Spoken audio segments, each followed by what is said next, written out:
بسم الله الرحمن الرحيم، وبه نستعين، والصلاة والسلام على أشرف المرسلين سيدنا وحبيبنا ونبينا محمد عليه أفضل الصلاة والسلام. ازيكم يا حبايبي؟ عاملين ايه؟ ازيكم يا أحلى وأجمل متابعين في الدنيا؟ الوقت أنا طلعت فوق السطوح الصبح، قطفت جرجير وقلعت فجل علشان ايه؟ ننزل نجهز فطارنا. وبعد ما نجهز فطارنا ان شاء الله هسرح الغيط علشان في حصاد في ارضنا بتاعه الرز.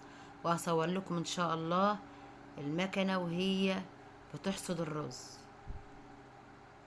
شوفوا ما شاء الله يا حبايبي، الجرجير شكله جميل وريحته بتبقى تحفه كده واحنا بنقطفه، وحاجه شاربه ميه جميله نضيف. وده فجل يا حبايبي في الحوض تاني، كنت زرعاها معاكم قبل كده.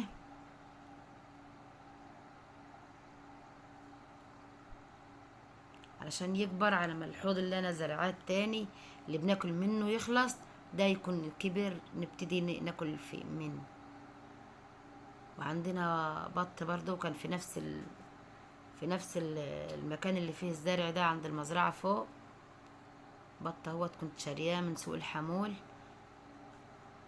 بط بيور بس جميل، بيجي مع الاكل يعني، بيجي على طول وبيكبر بسرعة.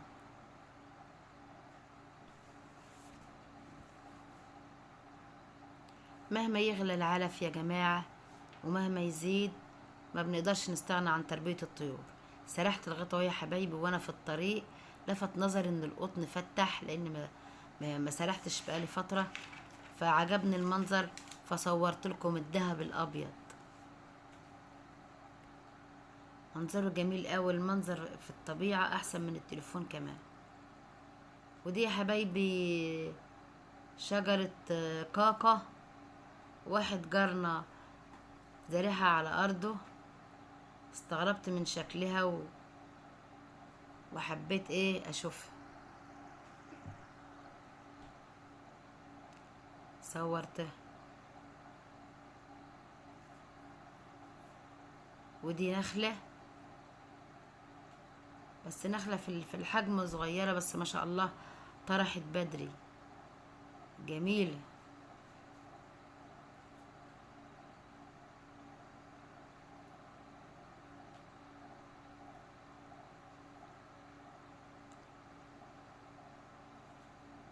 ربنا يبارك لاصحابها يا رب. جيراننا برضو دي جنب ارضنا. ودي صورت حاجة. شجرة كاكا، التانية صور كانت حاجة. شجرة جوافة، انما دي شجرة كاكا. الراجل الفلاح بيقول لي ان النخلة ديت بتاعته. حبة. ده كمان وشجرة ده الكاكا دي برضو حاول بتاعته. السنة دي ليه؟ المرة كانت هنا رز، هنا رز. ايوه. ولا انا بصور، قال لي تحبش قال الماء لي صور كتير. الشجرة دي يا ام محمد طرح اهو. ده وصوريني، كانت بتبقى مكبوسة. فصورته بس سجلت على المقطع بتاعي، انا كنت عايزه مهوية اسيبه من بس المية. نسيت. عارف الشرايب بتبقى ايه؟ بتروي وتصرف. وسرحنا اهو يا حبايبي عند ارضنا بتاعه الرز. دي الارض بتاعتنا هيت اللي بصورها لكم ديت، والمكنه هتيجي دلوقتي تضم فيها وتدرس. القش اللي هي بتحش كده، بتضم بآلة من قدام اهي، بالسنان بتاعتها من قدام، و وجواها زي مخزن بيتخزن فيه الرز، وبعدين بيفضي، والقش بينزل من ورا. هتشوفوا المنظر ده دلوقتي. وابو قردان ما شاء الله كان كتير جدا في الارض زي ما انتم شايفين.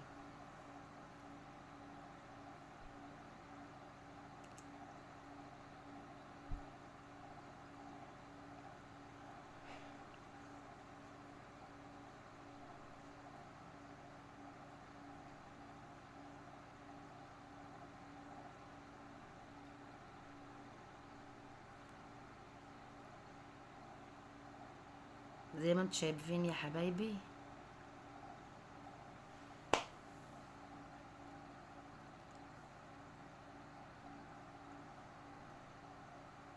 شوفوا ابو قردان كتير حواليه المكنه وهي بتضم ازاي.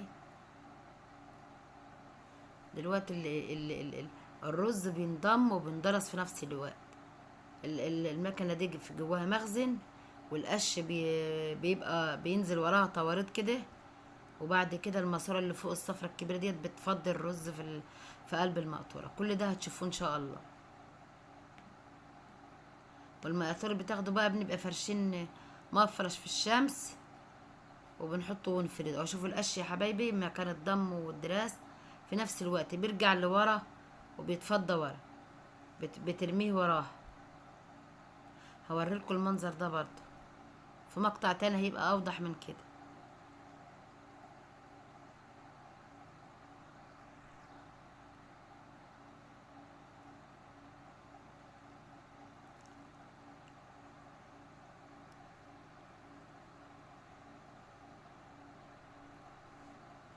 شوفوا يا حبايبي القش بيقع من وراه.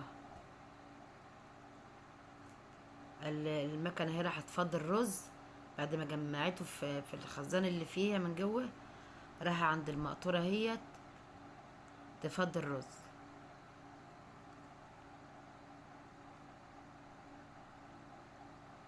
هتعمل الحته اللي في البنيقه ديت وبعد كده ايه تروح تفضي.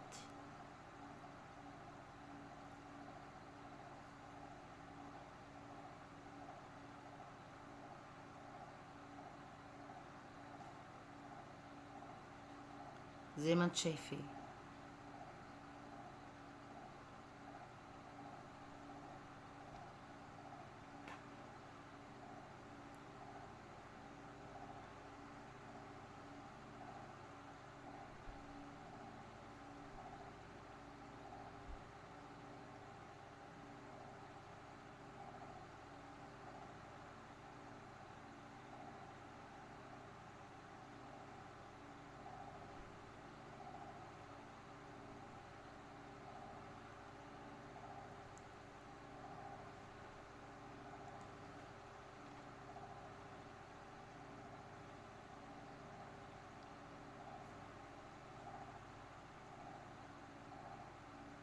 فبوردان واقف ازاي كتير جدا في الدراس.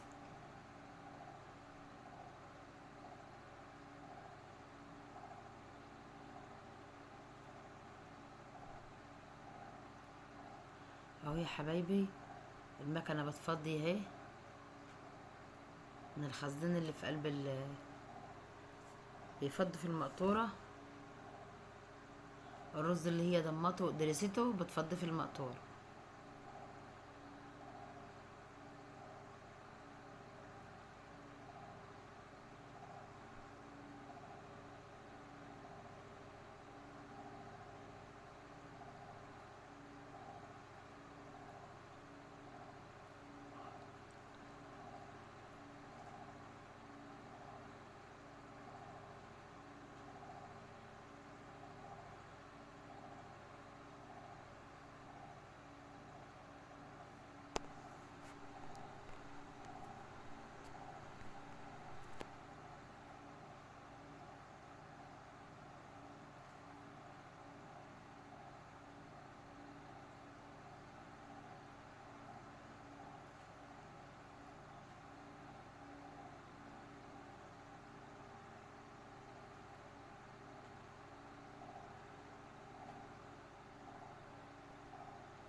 خلاص يا حبايبي اهوت.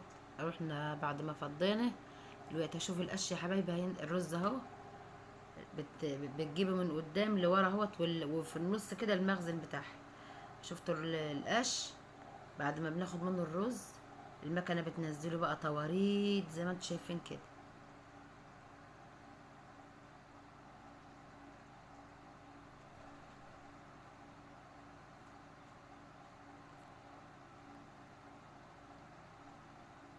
اللي وصل معايا في الفيديو يا حبايبي لغايه كده يا ريت ما ينسانيش في اللايك والاشتراك وتفعيل زر الجرس على الكل عشان يوصلكم كل الاشعارات.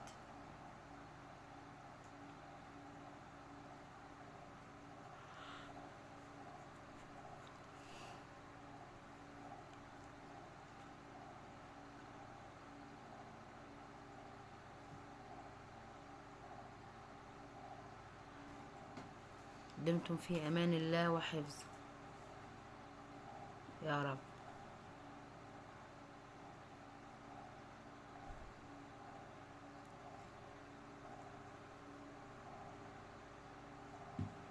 شوفوا منزله القش طوارد ازاي. هي كده بقى من قدام بتحش وتدرس والقش بينزل من ورا وبيتعبى في الخزان والماسوره الصفرا الكبيره ديت بيديرها وتفضي الرز في المقطوره زي ما انتوا شايفين.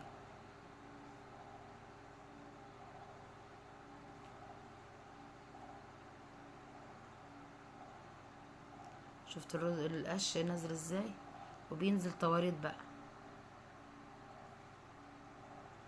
راح يفضي تاني اهو.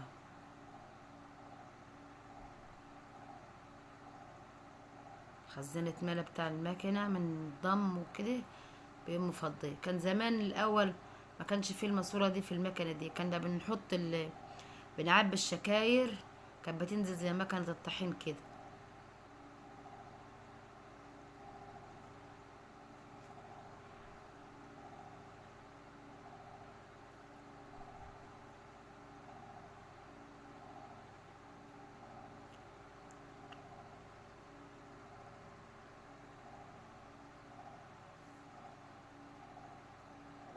ما تنساش تتفرج على الفيديو ده وكمان الفيديو ده، وما تنساش تعمل سبسكرايب للقناة وتفعل خدمة الجرس علشان يوصلك كل جديدنا.